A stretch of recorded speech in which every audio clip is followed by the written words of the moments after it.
guys, I am back again, and I'm just thinking, because it's that time of year, everyone's going to start going on holiday soon, so I thought, you know what, let's do some like summer book recommendations, because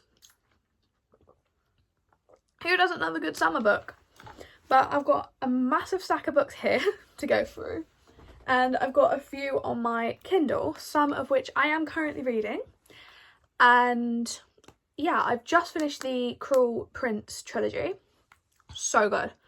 5 stars all the way through. Really good. If you haven't read it, go read it. Honestly, it's so worth your time.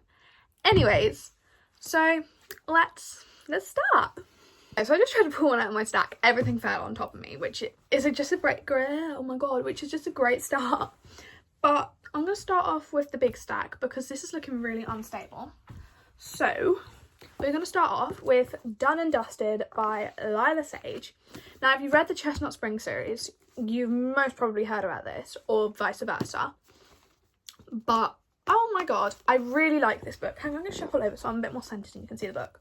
I've actually got all the physical books as well, so it saves editing me some time. But so this is the first in the Rebel Blue Ranch series, and this one is about Clementine, or Emmy, what she's known as, and Luke, and it is a brother's best friend. For starters, I'm just going to eat that up. It's a brother's best friend, yes please. And so she comes home for the summer, I think. Oh no. So she went to college elsewhere. So she left the town she's from. She went to college. She then made a name for herself, made a big career, then had an injury and had to give up that. And she ended up just running back to her hometown because she was so ashamed of it. And then there's Luke, who is, as the back says, what's that? Oh, I'll see what that is in a minute. And then, so Luke is the most notorious bad boy, bar owner and bachelor of Meadowlark. I'm reading everything off the back here. And then, so he's similar to Chestnut Springs, Jasper, how Jasper's like an adopted member of the family. Luke is like an adopted member of Emmy's family. And so they've grown up together, and he spent all of their childhood winding her up, getting on her nerves. And then obviously she's just randomly returned, and she just walked into his bar. It says, it's been years since he's seen her, but when she walks into his bar and back into his life, he can't take his eyes off her. So you can kind of tell he's kind of had a thing for her for a long time. And then it says, against better judgment, he wants to do a whole lot more than just look at her. And then the last bit of the blurb is, as things between Emmy and Brooks heat up, it gets more difficult for him to keep his hands off her. Can he help her get her spark back, or will they both go back up in flames? Yes, please. I actually think I'm going to reread this now, because as I say, I've just finished the Cruel Prince trilogy, and I'm trying to waste time. Like, not waste time, but I mean, like, reread books, because I don't want to start a new one and then go away and then be like, oh, like, I'm just having to stop halfway through a book. So I'm going to reread this, but oh my god, it's so good. It's so quick as well. It's only 400 pages. No. 300 something? 321 pages, so it's so short. Really, really short. Really little. And so worth the read. So good. I promise the book's fine, it did not get hurt. And then while we're on the subject of like small town, you know, cowboys, Chestnut Spring series, actually, I'm holding the first one up, but let's just hold everything up. So these are all of the series, the whole series. Book 1, book 5, 1, 2, 3, 4. Yeah, book 1, book 5. So we'll go through them all individually, but really good for summer. They're like little, quick, fun sort of reads. So the first one's Flawless, which is about Rhett and Summer. Summer is like Rhett's PR manager to try and improve his reputation. He's been told, keep your hands off my daughter, because Summer's dad is his boss. And he's been told, keep your hands off my daughter, blah, blah, blah, you're bad news. Like, you don't want to get, she doesn't want to get messed up with you. Not messed up, you know what I mean? Like, caught up and like have a thing with him. And then just one night, everything changed. She put his cap on, his hat, and you know the saying, wear the hat, ride the cowboy. That is this book in a nutshell. But so really good. This isn't my favourite. This is the first one. A lot of people really didn't like this one. I liked it, but I see where people are coming from. And then everything just goes whoop from here and gets so much better when we move on to Heartless, which is about Cade, which is the oldest Eaton brother, and Willa, who is the best friend of Summer. And so Willa's moved from the big city to the small town, and she kind of wanted a job while she was there. And Cade needed a nanny. And so Summer was like, oh my god, my best friend Willa can do it for you. Willa gets on Cade's nerves so much, and that's what makes this one even better. And Elsie Silver, her new series, the one that has Wild Love, that series, I can't think what it is. No, I'm not sure. But Ford is Willa's brother, so they're interconnected in a way. So obviously Willa gets on Cade's nerves so much, and then it kind of just gets to the point where the tension's so high that obviously they've got to break that tension. That tension breaks, and then it says on the back here, so the blurb is from Willa's point, and it says, he's gruff, a little rough around the edges, but it turns out broad shoulders ranchers with filthy mouths are the city girl's kryptonite. So who am I to resist? If that doesn't have you hooked from that alone, I don't know what will. And then in the front it says, my contract is for 2 months, but my heart says this is forever. This hot tub. Oh my god, the hot tub. Then book number 3, which is Powerless, and this one is about Jasper and Sloane. So similar to Luke from Done and Dusted, Jasper is the adopted brother, if that makes sense. Like, he's not actually part of the family, but they treat him like he is. And then Sloane is the Eaton's cousin. And so they've been best friends. They've kind of grown up together. So this one's very much childhood friends to lovers. So Jasper and Sloane have pretty much grown up together. Like, every summer she'd come to the ranch, I think. So the purple bit at the top here says 2 childhood best friends, 2 broken hearts, 1 impromptu road trip to get away from everything. So Sloane's recently broken out of her engagement. I can't think what happened, but she recently came out of her engagement, and so she went to the ranch to see all of the brothers, the boys and that. And then, on her wedding day. Oh yeah, no, I remember now. So she went to get married, Jasper then saved her. And it says, so when my life falls apart on my wedding day, it only makes sense that he's the one to swoop in and save me. And when his world comes crashing down, I'm around him, I'm there to return the favour. So they're very much like leaning on each other for support. The ring scene. Really, really good. This one wasn't my favourite of the series, but that was more on me because I was in a slight slump at the time. But I've heard nothing but good things about this one, so I probably will go back at some point and give this one a second chance when I reread the whole series over summer. Then book number 4, which is Reckless. So this one's about Theo, who Rhett from book 1 mentors, and Winter, who is Summer's sister. And it is the accidental pregnancy trope, but Elsie Silver, she can take a trope, she can do anything with that trope. She ate the accidental pregnancy right up. I hate that trope with such a big passion. I loved it in this book for some reason, but she made it work, if that makes sense. So Theo is like this big ladies' man, you know, he's this quite big name. Every girl wants to be with him. And then Winter catches his eye that night she comes to see Summer. And Winter catches his eye. They were both stopping at the same hotel, so they went back. Too many shots of tequila led to one too many things. And then, obviously, the little baby came along.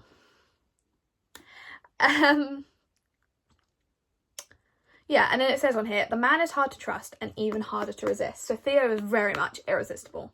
I mean, who wouldn't want a Theo Sylvia? That's my question. Who wouldn't? Theo is like another adopted member of the Eaton family as well, which I just love. But yeah, really good. And as I say in one of my previous videos, I really hated Winter, like all the way through book 1. She was so rude. Like, I just didn't like her. But now I know why, and I read her story and I was like, I feel bad for you. I really do. Like, if you hate Winter in the first book, you will probably love her in this book. But really good. Definitely recommend. And then book number 5, which is Hopeless, which is about Beau, however you want to say it, and Bailey. So this is the youngest Eaton brother, who is ex-military, and she is the outcast of the town. And so her family own the ranch next to the Eaton's ones. So the Eaton boys always piss off Bailey's family, and so they didn't like the fact that her and Beau, whatever you want to call him, got together. And yeah, it was like it's a marriage of convenience. Well, engagement of convenience. And then it was only supposed to last for so long. And then, yeah, it was a fake fiance. But really good, really quick. Again, really short. This is the shortest one of the series, I think. Oh no, first one might be shorter. Anyways, so good. Then we're going to move on to this mini stack. So the first one is The Cheat Sheet by Sarah Adams. Alicia got me hooked onto this one. And so this one is about Nathan, who is an NFL legend, and Bree, who is this dance teacher, who used to be such a good dancer, had an injury, could not dance anymore. It is a fake dating friends with others. So like these two are best friends, and I mean like inseparable best friends. And something happens and they have to fake date for 3 weeks, I want to say.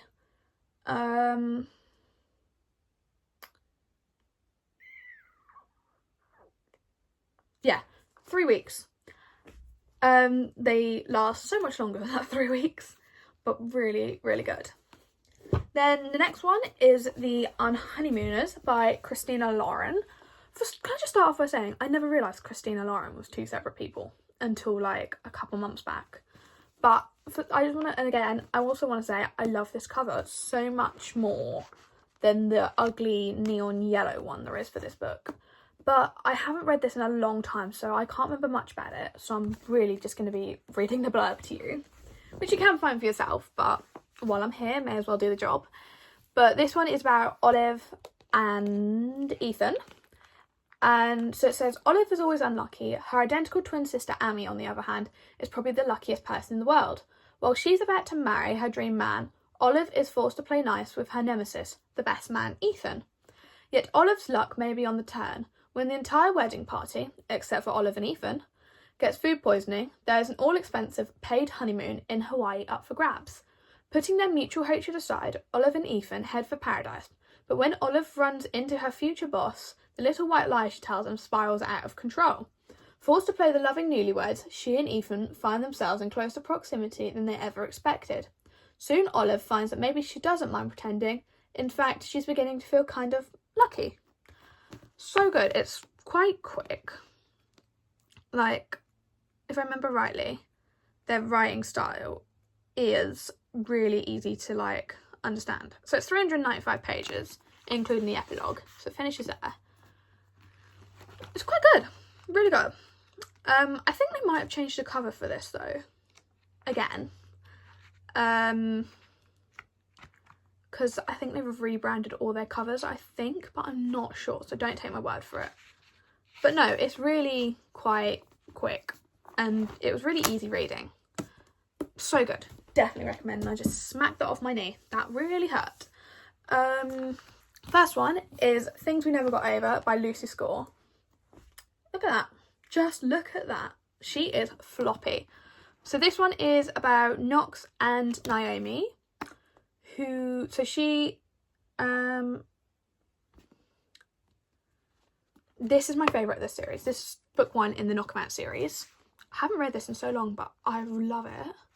So Knox is, so it says, bearded bad boy barber Knox prefers to live his life the way he takes his coffee, alone. Unless you count his basset hound Wayland, Knox doesn't tolerate drama, even when it comes in the form of a stranded runaway bride. So, and then, hang on. Then Naomi wasn't just running away from her wedding. She was riding to the rescue of her estranged twin to Knock 'Em Out, Virginia, a rough around the edges town where disputes are settled the old-fashioned way, with fists and beer, usually in that order. So when Naomi first arrives in Knock 'Em Out, Knox is like, oh, for God's sake, get out of my town, blah, blah, blah, thinking Naomi is her twin sister Tina. Tina's a nut job. So it says, too bad for Naomi, her evil twin hasn't changed at all. After helping herself to Naomi's car and cash, Tina leaves her with something unexpected. The niece Naomi didn't know she had. Now she's stuck in a town with no car, no job, no plan, and no home, with an 11-year-old going on 30 to take care of. I love Waylay. Is it Waylay? Yeah, Waylay. There's Waylay and Waylon. Waylon is the dog, Waylay is the niece. But I actually loved her. She is like a mini me. Little tech-savvy little girl. I love it. I love girls who are like into technology and all that. Like, I'm not even joking, I'm such an IT nerd. I love it. Like, you will never not find me. Anytime anyone has a problem with their computer, it's like, Isla, come help me fix it. And I'm like, okay, I can do that. And then I'm just gonna read the whole blurb, but like add little bits in. And then there's a reason Knox doesn't do complications or high maintenance women, especially not the romantic ones. But since Naomi's life imploded right in front of him, the least he can do is help her out of her jam. And as soon as she stops getting into trouble, he can leave her alone and get back to his peaceful, solitary life. At least that's the plan until the trouble turns to danger. The only thing I will say is that danger storyline does run on through all 3 books, which I did find was a bit like, oh my god, just end it. Just end that storyline. Please, give me a new one. But it was really good. Other than that, so good. I like this one, as I say, is my favourite. I DNF book 2 and I love book 3. But yeah, then next one, Problematic Author, but Reminders of Him by Colleen Hoover. Yeah, so this one is about Kenna, who has just got released from prison and she's trying to like regain her life, get her daughter back, and her daughter is with her ex-boyfriend, well, her boyfriend parents, but her boyfriend's parents blame her for the death of her boyfriend, whose name I cannot remember. But then his best friend Ledger helps Kenna get back her life back together, even though he shouldn't be helping her because he feels like he's betraying. I honestly cannot remember his name. Scotty. There we go. Scotty's family. Ledger feels like he's betraying that family by allowing Kenna to get her life back, helping her, allowing her to see her daughter behind their back when the family hate her, think she should stay in prison, blah, blah, blah. But it was actually really sad, this one. This is definitely one of my favourite books by this author. Although she's problematic, I do tend to separate the work from the author. But we're just going to ignore It Ends With Us and November 9 and Ugly Love. I think, and All Your Perfects. They're all the ones I did not like. And It Starts With Us. I was like such a big It Ends With Us lover when I first read it. And then that was back in 2021 when obviously it was all big and all that. And I was like, oh my god, what am I thinking? That's what I was like now. November 9, I tried to read that on November 9 last year. I DNF'd it. So bad. I'm like, what? That was just stupid. Ugly Love. I don't want to know about your newborn baby's big balls. And All Your Perfects. I was just like, I did that in like 2 hours and I was like, this is just boring. And then I haven't read Maybe Now, Maybe Someday. Verity left me traumatized. I was like, what? And then Without Merit, that one was actually not bad. I quite like that one. Some of it was weird, but I quite liked it. And Regretting You, I think it is. I always get this one and Regretting You Regretting You. I always get these two mixed up, but that one's really good as well. But I do have like the self-published kind of ones of these, so it's so much bigger than a regular book. But no, really good. I do like this one. Okay, next one is Redeemed by Lauren Asher. This is book 4 in the Dirty Air series, also known as my favourite one of that series. So this one is about Santiago and Chloe. So Santi, I'm just going to call him Santi because that's what he gets referred to by Maya, is sort of, he's recovered from a big problem that you'll read about in the prologue. And so he's gone into hiding. He doesn't want to see anyone. His life's just fallen to pieces, basically. And then there's Chloe, who took a DNA test to try and find her dad. And it led her to meeting Santi when he thought she was trying to break into his house. When she, in fact, wasn't. And then they fake date to try and keep Maya from book 1 and Maya and Noah from book 1 happy. So Maya is his sister. And yeah, they actually do end up falling for each other, which is really cute. And I really, really love this one. This one, as I say, is my favourite. It goes this one, Wrecked, Throttled, Collided. And they are all really good. And it's got such a pretty cover. Then while we're on the theme of Lauren Asher, Final Offer, which is book number 3 in the Dreamland Billionaires. So this one is about Callahan and Alana, or Cal as I'm going to call him, because that's again what he gets referred to. And this is a childhood friends to like, not strangers but not enemies. They dated when they were younger. They kind of went to strangers and then they've gone back to being lovers again. Well, friends, then lovers. And yeah, this one's my favourite. I try not to say anything that can spoil it, but this one is set in Lake Wisteria. Bear that in mind. Excuse me. And the like plasticky cover thing on the back is like peeling off. That is weird. I don't think that should happen. But the only annoying thing about this one is I've got the they're all published. All 3 I've got are published by Pactus, but this one's got the different font. I've got the indie font for the other 2, which is really annoying that they don't match. But I don't want to pay like 20 quid for the matching one of this one. But oh my god, I love it. And this one I did like the most, only because I found I connected with Cal the easiest. Not the easiest, but you know what I mean. Like, I found you could build that connection with his character, and I developed such an emotional attachment to him. Even from book 1, I loved him, and then actually finding out his story was so sad. And this one is fairly chunky, but trust me, it's so worth it. Where are we? It's 577 pages, but 577 pages is worth your time. And oh, shock, we're still on the same author. Love Redesigned by Lauren Asher and Love Unwritten by Lauren Asher. I don't have the physical copy of this yet, of Love Unwritten, but when this video is out, I will probably have it because I'm going to the US. I will be in the US when this video comes out, and I'm going to buy the Barnes & Noble version. $17! But I'm going to buy the Barnes & Noble version. But I do have the Kindle version because I was lucky enough to get sent an ARC of it. I never actually finished it.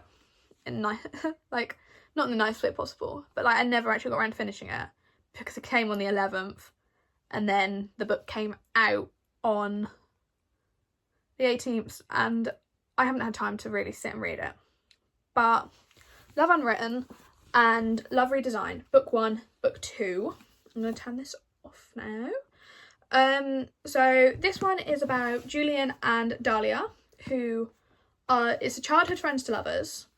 then Dahlia kind of just appeared back in Lake Wisteria.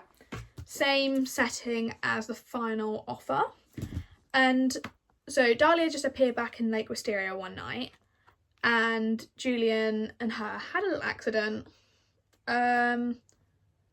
But she had lost her creative spark. And so she went back to home, just wanted to like spend some time with her family after her engagement, I want to say, fell apart. So it is a childhood rival and family frenemy. So it is childhood friends, but also childhood rivals and like lifelong rivals. And then it says on here in Julian's part of the blurb, I overlooked one potential issue. What happens if I want her to stay? So at the start, he's like, I want to help you get your spark. I want you gone. Like, I'll do as much as I can to get you gone. And then he obviously then doesn't want her gone. But I really like this one. And I'm really excited to properly read number 2. So I can't go into much detail on book 2. But yeah, it's so good so far. I got to chapter 11, I think. And I really enjoyed it. So we're now going to move on to my final stack in a second, because I'm just going to do the Kindle ones actually while I'm at it. So the next one is, I've lost it.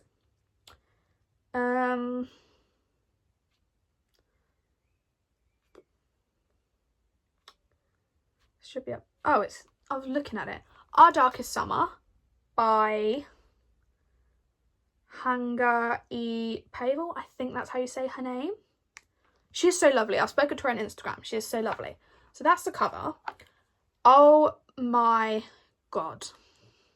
This book. So it's like A Good Girl's Guide to Murder. A Good Girl's Guide to Murder. One of Us is Lying. Those sort of books. I'm trying to think the other one it was. I thought it was a bit like, I can't remember. But those kind of books on steroids. Like, really good. Really easy to get into. Oh my god, what was the book? No, I can't think. But really good. So worth the read when it comes out. That one comes out on June 28th. So this video will come out on the 26th. So that book comes out on Friday. Then Spanish Love Deception. Mixed opinions on this one. I quite enjoyed it, but it's kind of a good book if you're just going on holiday and you just want like a quick sort of fun read while you're there. And this one just did the job. So it's about Catalina and Aaron. It's a workplace romance. And then she needs a +1 to her sister's wedding. And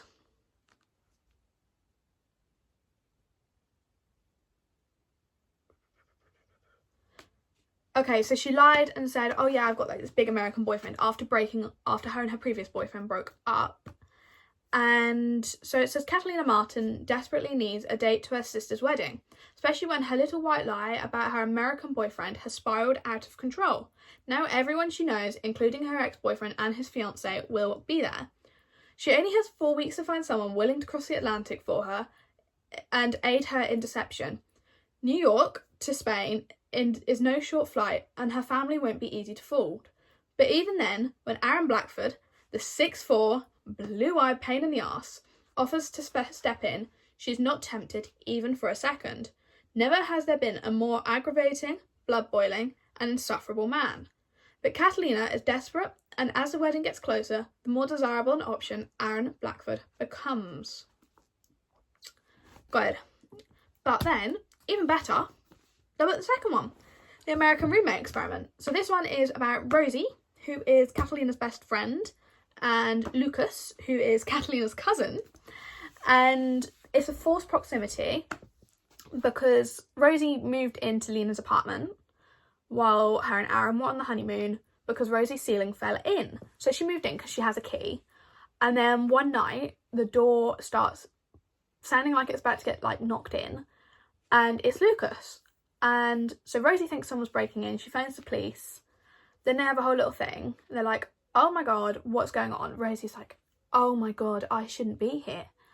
And she didn't realise Lucas had been promised the apartment while Catalina's away. And so they learn to work around each other. Rosie is an aspiring author as well. So Lucas helps her to write her book by giving her all these romantic things to help her write about, and like, so she can get the experience, so she knows, like, they had a little Mamma Mia dance date. That was my favourite one. They got like a vinyl, hence that bit there. They got a vinyl and they were dancing around to it. So she could write about it in her book, and they end up actually falling in love, funny enough. And oh my god, I love this one. It is set in New York, which is even better and perfect for when this video is coming out because I will be there. That's the little I Heart New York caps. But I will be there when this video comes out, and so really, really good. Then while we're on that author, The Long Game, which is completely separate from these two. This is going to be a whole new series on its own.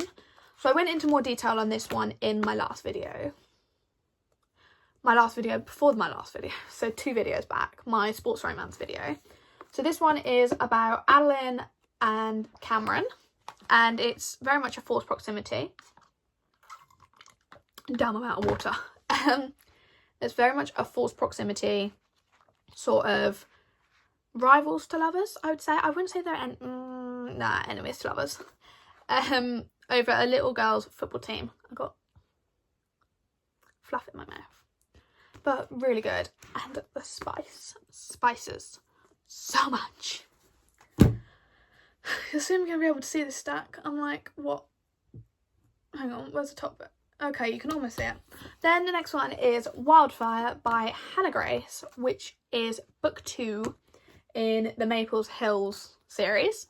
And this one's about Russ and Aurora. I also went into a bit more detail of this one in my sports romances video.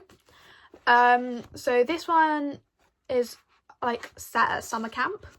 And so hence why I thought, that'd be perfect for this video. So this one's set at summer camp, hot pink poster note, you know, got a match with the pink theme. And this came out in October. And so Russ and Aurora have a one-night stand before they both leave Maple Hills to go to the camp.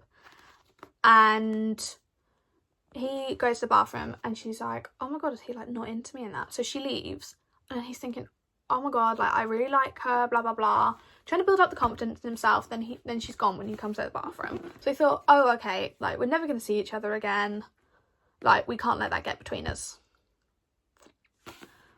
Oh, were they wrong? They both got put at the same summer camp, but this one isn't very, very linked to Icebreaker.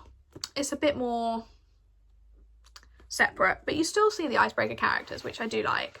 And I can't wait for Henry's book, which is going to be the 3rd one, which now I want to say it's been pushed back to September. But yeah, so worth the read. I do think this one's better than Icebreaker, so much better. But yeah, oh, you can, you know, starting to see that, I think. Then my next one is Just for the Summer by Abby Jimenez. There we go, I've learned to say it. So this one is about Emma and Justin, who believe they have a curse.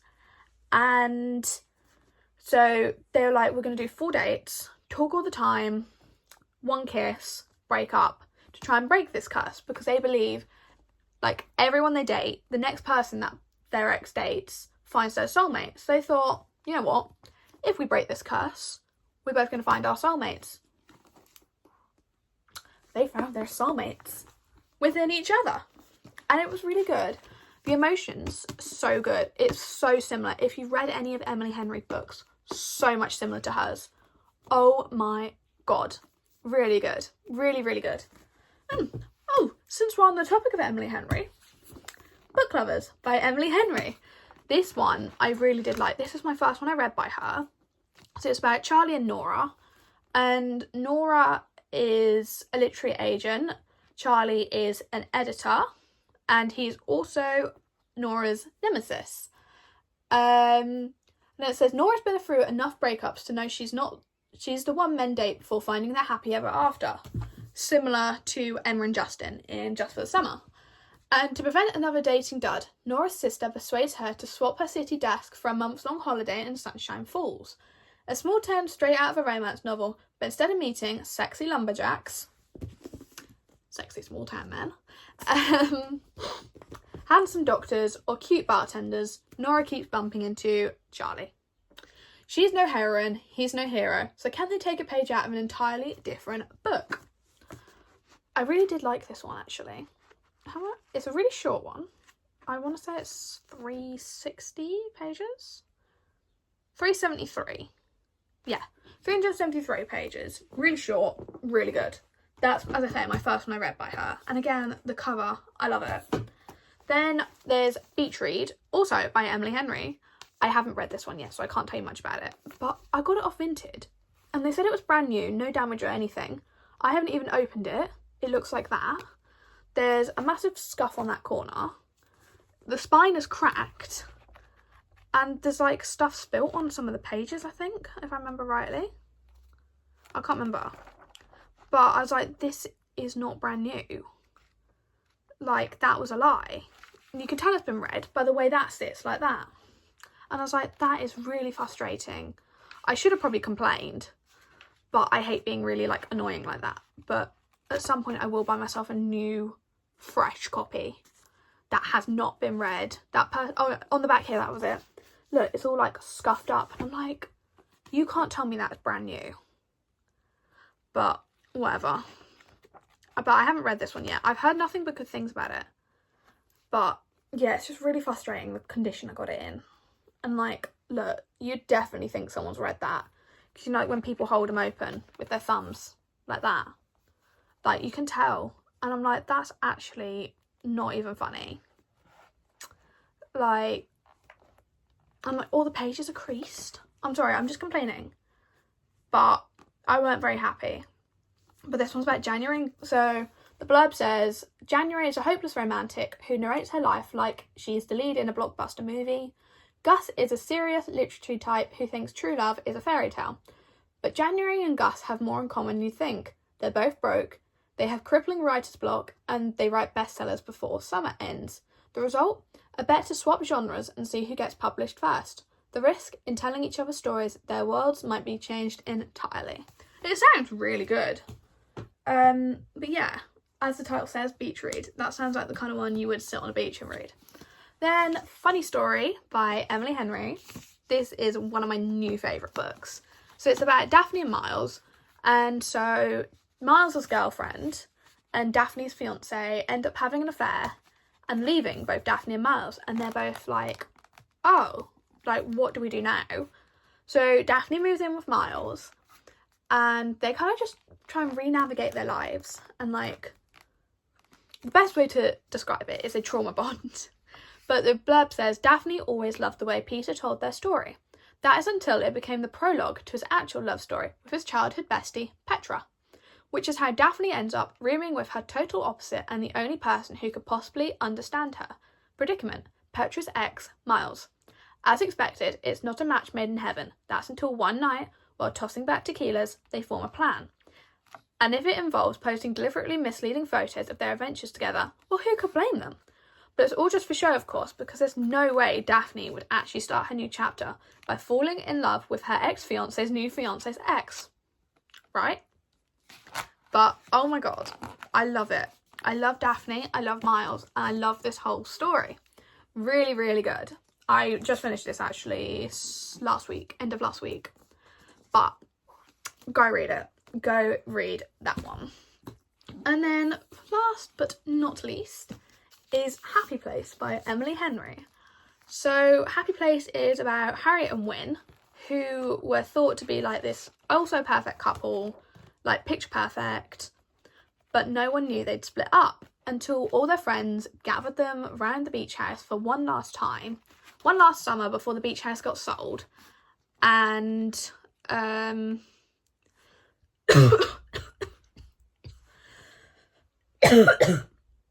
sorry, I just died. So it says Harriet and Wyn are the perfect couple. They go together like bread and butter, gin and tonic, Blake Lively and Ryan Reynolds. Every year they take a holiday from their lives to drink far too much wine with their favourite people in the world. Except this year they are lying through their teeth because Harriet and Wyn broke up 6 months ago. They still haven't told anyone, but the cottage is for sale, so this is the last time they'll all be here together. They can't bear to break their best friend's hearts, so they'll fake it out for one more week. but how can you pretend to be in love and get away with it in front of the people who know you best? I really love this one. This is definitely one of my favourite ones. And the kind of blurb on the back. Does this one have a blurb on the back? Oh, it does. Well, it's a scene from the book. So on the back here it says, go to your happy place, I think desperately, only to realise I'm literally in my happy place. And he is here. The very last person I expected to see, the very last person I want to see, Wyn Connor, my fiance. I really need to get my hands on the Works paperback of this though, because it's got like pretty sprayed edges, and I'm a sucker for sprayed edges. But I really did annotate this one. I'm trying to find it. I've got loads of annotations. It's more towards the end though, when like everything kind of picks up a bit. But there's this bit in one of their like flashback scenes where Wyn turns to Harriet and hang on, let me find it. I'll be a little while. Here we go. So it's back when, so it's on chapter 14, Happy Place, and so it's back in like their past, and it's when like Wyn and Harriet kind of like first together. And he goes, I changed my mind, he tells me. I think you're my best friend. So I highlighted, I think you're my best friend. And my little Taylor Swift mind immediately went to You Are in Love by Taylor Swift. Like the, I'll put the words on the screen, but the bit, I'll put the lyrics there. But my mind straight away went to that scene and I was like, oh my, that lyrics. And I was like, oh my God, that's just perfect for that scene. But I love this book. This is my favourite Emily Henry book. So it goes this one, funny story, book lovers, then I haven't read, beach read, and people we met on vacation. But that is all my summer recommendations for you. I'm going to do like this for other seasons as well, I think. So like I've got a full one planned to do at some point, but I don't quite know what I'm going to add to that one yet. But yeah, anyways, bye guys. Thank you for watching this video. I don't think there will be one on Saturday because I just won't have time to film one. So yeah, so I'll be back on next Wednesday. Anyways, bye guys. See you in my next video.